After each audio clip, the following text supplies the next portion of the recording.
He is the author of the book we are here to talk about. It is the first in a series of 3. It is called The Magic of Youth, and the series is called An Affair with Beauty. The book is about the life of local artist Howard Chandler Christy. He is from the Muskegon Valley. He painted in what's called the grand style. The grand style is much like our painting up here, where it's full-length paintings. Other artists who have done similar styles are Thomas Gainsborough, Joshua Reynolds, and John Singer Sargent.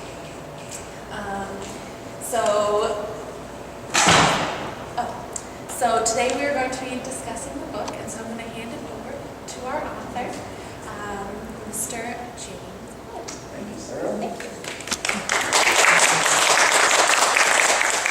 First of all, I'd like to thank the Zanesville Museum of Art and Leyden Snyder, who could not be here today, but I saw her earlier, and also Sarah Franklin and Deborah Elliott. Let's give them a round of applause for bringing us all together.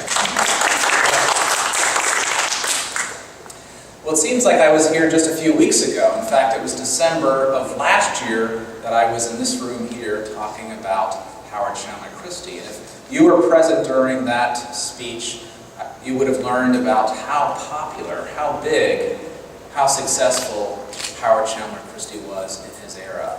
In fact, I submit to you that he was the most successful artist of the Jazz age, bar none, bigger than Picasso, bigger than anyone else. And if you were at the presentation, you would have heard a little bit about his life story. He was born in Morgan County in 1872. At the age of 3, he came to Muskegon County and lived on a farm overlooking the Muskegon River, 200 feet up over the river. And as a young boy, he would sit on the bluffs and watch the steamboats go up and down the river. And he would think one of these days he's going to go off to big places and paint big pictures of big things.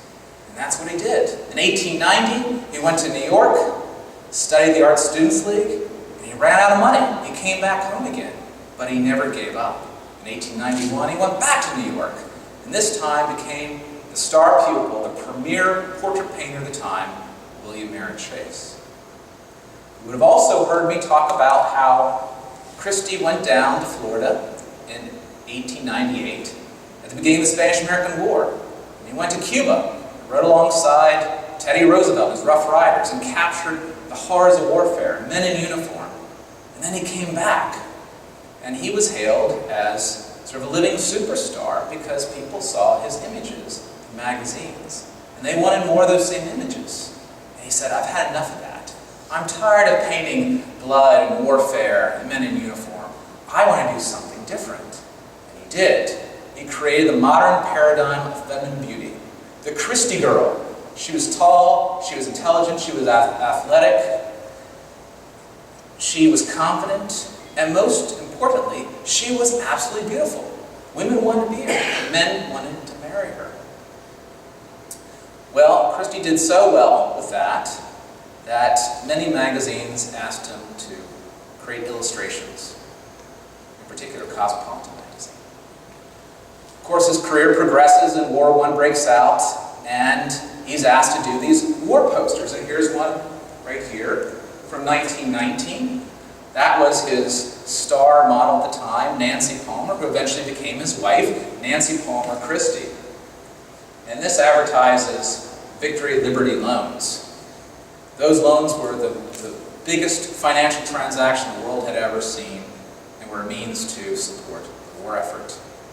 Well, by 1921, he says enough with illustration, and he does something different, and that's portrait painting. And he paints some of the most famous people of the time period, from presidents to movie stars, great industrialists, congressmen, senators, living legends. Well, I'm not here to talk about that today. You can read that in my book. This, of course, as Sarah mentioned, is the first installment in what will be a trilogy on Christie's epic life. But today, my theme is remembrance. What does it take to be remembered? We all want to be remembered. Well, so did Christy. 64 years ago, he said this, "We are remembered by what we give." Think about that. We are remembered by what It was a profound, if not ironic, statement, because Christy gave so much of his time, his talent, his art, his wisdom, and yet he's virtually forgotten today. Why is that? He was almost like a living rock star during the time in which he lived, a household name, but he was virtually forgotten. So what does it take to be remembered? Well, I ventured upon Christy many years ago. The year was 1988. I was a freshman at the University of Maryland studying economics, and I was in the campus library one night. And out of the corner of my eye, I spot a fairly large folio. It was a gilded edge folio. I stopped what I was doing, I walked over to the stacks, pulled it down, and opened it up. And it was entitled The Social Ladder by Charles Dana Gibson. There were probably 100 or so illustrations in that folio, pen and ink illustrations. And what I discovered that night was I'd never seen that before, but this was great art. I thought, why has this been hidden from me? For years I heard about Van Gogh, Picasso, Matisse, and Gauguin, but what about Charles Dana Gibson? Well, I learned that Gibson was the foremost illustrator in the 1890s, 1900s. He was the quintessential illustrator. Magazines wanted his pen and ink illustrations because with his pen and ink, he could transform paper into flesh. It's almost magical. That night in the campus library, I copied that book, Xeroxed the whole thing, and the next day I went back again and did it with a few more folios because he did many of these. Well, 3 years would pass. It wasn't until 1991 that I was in my local hometown of Rockville, Maryland, and I stumbled across a book in the bargain basement shelf called America's Greatest Illustrators. And it's a book that was first published in 1978, republished in 1987. And I thumbed through it, and there are 10 illustrators in that book, including Charles Dana Gibson, the great James Montgomery Flagg who gave you the I Want You Uncle Sam poster. There's Maxfield Parrish, of course, the great Norman Rockwell. But the story that interested me most was actually none of them. It was a once blind illustrator turned portrait painter, who until his dying day was known as the barefoot boy of the Blue Kingdom. His name, of course, was Howard Chandler Christy. Well, I thought, boy, this is quite a story here. Is this story true? I'd love to know. One of these days, I'd love to write a book about it. It was 1991. The internet wasn't around, and I was still in college. And eventually I'd go off to law school. Well, it wasn't until the year 2000 that it occurred to me that perhaps there was a chance I could write a book, but my window of opportunity was fast and closing.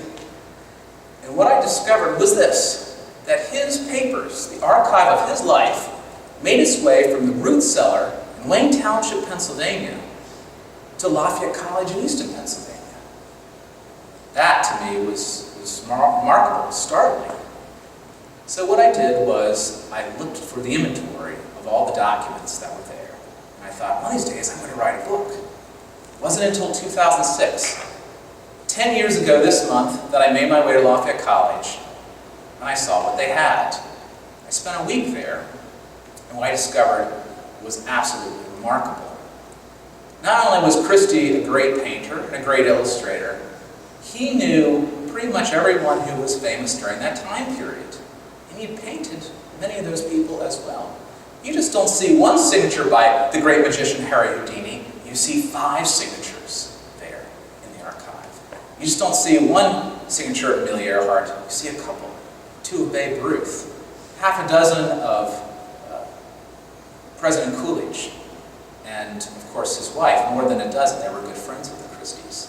You see a smattering of signatures by President Harding, and Florence Harding, and many others. Again, he painted presidents, from Teddy Roosevelt all the way through Truman, and he was quite a frequent guest at the White House. Upon discovering that, I thought, I've got to write this book, and now's the time to do it, because his models, many of which are no longer living, but there were still a few left, a few that I could hunt down and track and perhaps capture the living memory. So that's what I decided to do in the fall of 2006 and spring of 2007, is try to locate these living models and interview them. and that's what I did.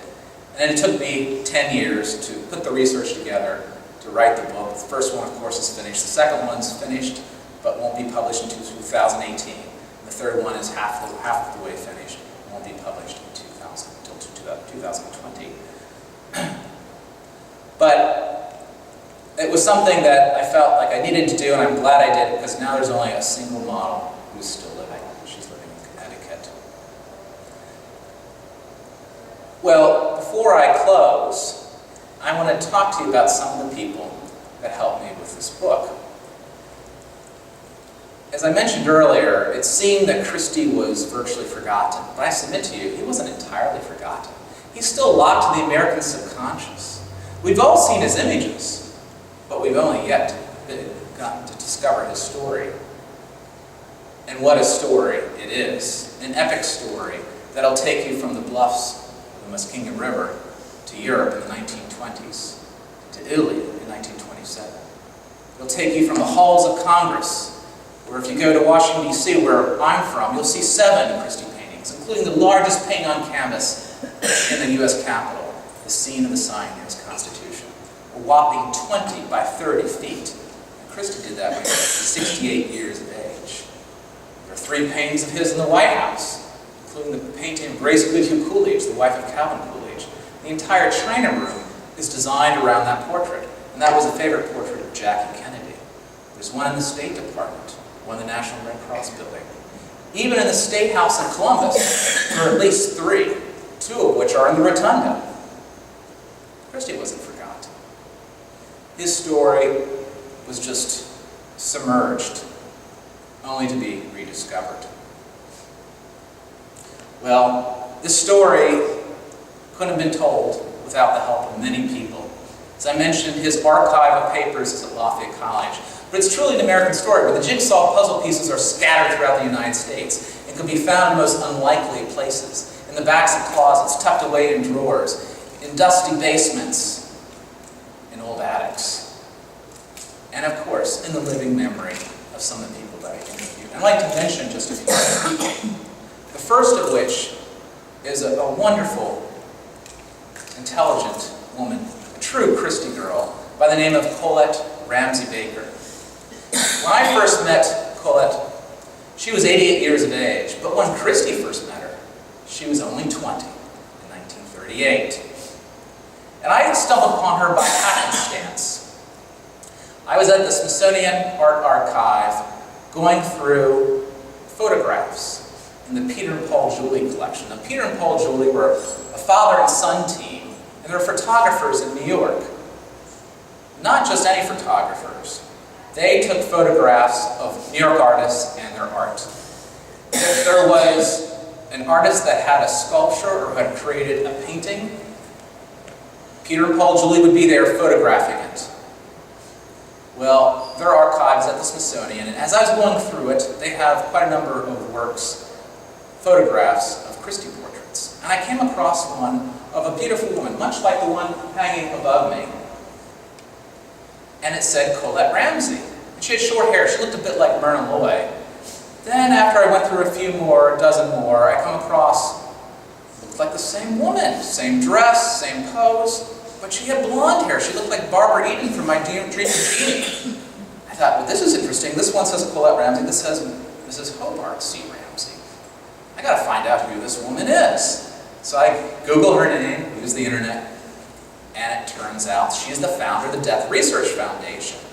So I sent a letter to the Death Research Foundation, enclosing copies of these 2 photographs.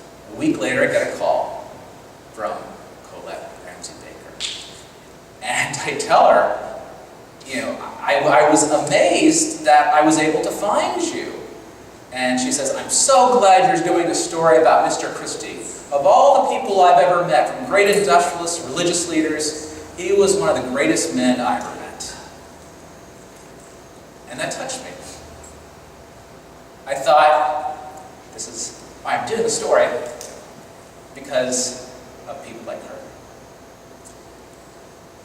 And so we talked, and she invited me down to her home in Vero Beach, Florida. And I spent a Sunday afternoon reminiscing with her about people that she knew. Of course, Mr. Christy, she was once a model for Mr. Christy, and she knew him perhaps better than anyone else who was still living, because she knew him from the 1930s. And then when she left, she gave me a kiss on the cheek. And of course, instilled within me a profound respect for Christy and a desire to tell a story. Sadly, she passed away in May of 2010. We are remembered by what we give. Another person that was influential is Maxine Christy Peters. Some of you probably know Maxine.